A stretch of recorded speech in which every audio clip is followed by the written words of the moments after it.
Ils pratiquent le gyropode, la monoroue, l'overboard, le skate ou la trottinette électrique.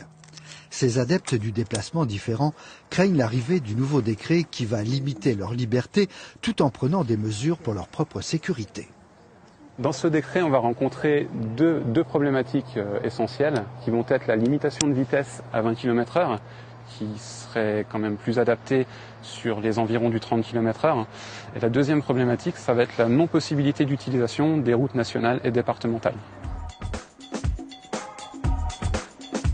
L'esprit du décret cadrait ces nouveaux modes de déplacement au travers d'un statut et des règles, comme l'interdiction de rouler avec des engins dont la vitesse ne serait pas limitée à 25 km/h et l'impossibilité de se déplacer hors des agglomérations sur la chaussée.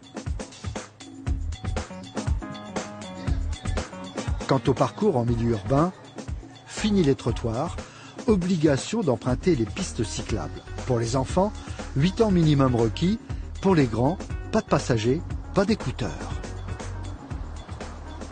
Une des autres problématiques que nous rencontrons se trouve au niveau des infrastructures et la difficulté en fait d'adapter ces infrastructures à nos différents types de déplacements. Tous ces EDP sont malgré tout différents. La loi cherche à les rassembler sous le même nom, mais un skate électrique ne va pas avoir besoin du même espace qu'une gyroroue, qu'un gyropode ou encore qu'une trottinette. Donc ça, c'est un des problèmes que nous rencontrons. Autre souci, la cohabitation avec les voitures et la circulation quand la piste cyclable s'arrête. Voilà, les images étaient de